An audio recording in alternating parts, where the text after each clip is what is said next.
I reviewed the demo for Axe and Bowland on my channel a couple of weeks ago. The developer reached out with the key for the full game, so I wanted to feature a full game review here. Axe and Bowland is a really charming vertical scrolling platformer with a nice 8-bit style. The game opens up with an adorable cutscene. Evil is sweeping the land, but the two main characters, Axel and Bowie, are immune to it, so they embark on a quest to stop it. The graphics of this game are really nice. Beautiful 8-bit sprite work and adorable characters. The art style harkens back to something that you have seen in Bubble Bobble or Rainbow Islands. Play is spread across 6 worlds, each with 5 levels. There are 3 different gameplay styles contained within each world. The bulk of the game has you playing as Axel. Every world has 3 vertically scrolling stages where you control Axel. Controls here are simple and responsive. 1 button jumps, and 1 button throws your axe. The axe has the magic property of freezing everything it touches. Frozen enemies can then be used as platforms, and the bulk of the gameplay is centered around this element. Things start out simple enough. There are no tutorials here, which is something I really enjoy. You experiment with the buttons, and then it's up to you to figure out how to use your abilities to progress. The first world teaches you the basics. Enemies here are simple and easy to learn patterns. The challenge comes from freezing them to create staircases and platforms in order to progress. The first world does a nice job of easing you into the gameplay. You might get stuck a few times, I certainly did, but with some creative thinking and experimentation, you could usually find your way through. I have never actually played through a game that hasn't been released yet. I'm usually not above looking at a walkthrough when I'm stuck, but there are no online walkthroughs here. The game is not out yet, so I was forced to figure everything out on my own. And the first part I got stuck on was here. I just couldn't figure out how to progress, but it's through elements like this that the game teaches you how it works.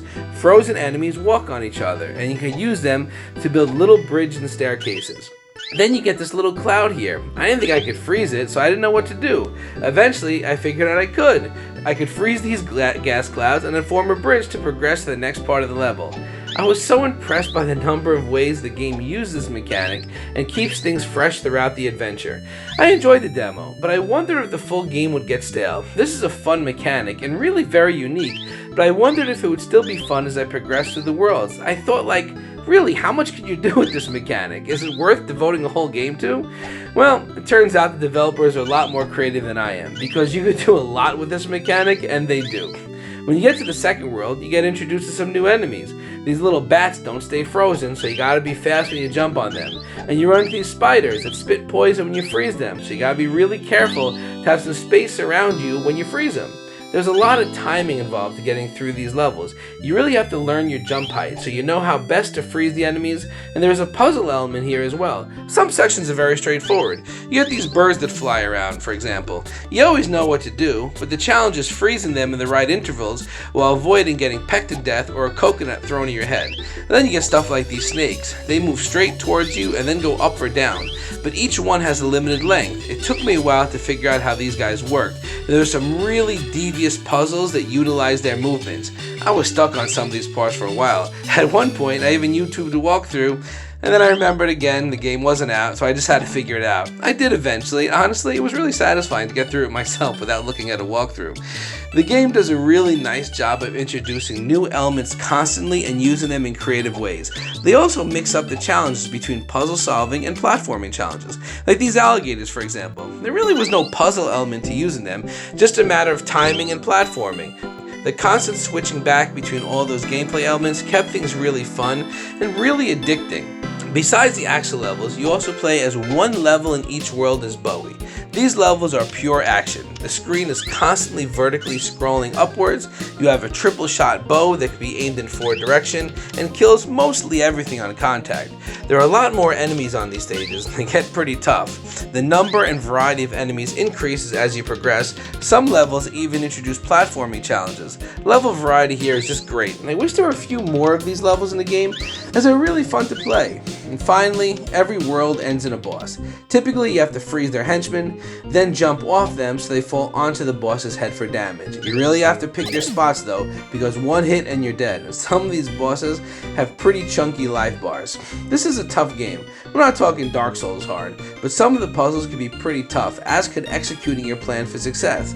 The developers did a fantastic job with keeping frustration low. You have infinite lives, and on the Axel stages, you always continue from the highest highest point you reach. So for example, if you fall down really far, you can just walk into the nearest enemy and respawn back to the highest point you were at. So it never forces you into replay long sections. You just get to focus on the challenge in front of you, and when you beat it, it's on to the next one. And the difficulty curve here needs to be mentioned because it is really smooth and something that developers often miss. The first level was tough because you have no idea how anything works and you're trying to figure it all out. But as I introduce new elements to you, little by little, things get really hard, but you're always prepared for it. And if you go back to the old levels, they will now be really easy because your skills have increased. I never encountered a difficulty spike. I was always ready for everything, but at the same time, I was never over prepared because the challenge remained ever present throughout the entire game. I really enjoyed this game. I play a lot of games, especially platformers, but this game does something different. Its unique blend of vertically scrolling platforming combined with puzzle solving really makes it stand out, and it's something definitely worth checking out as it is not like anything else I have ever played.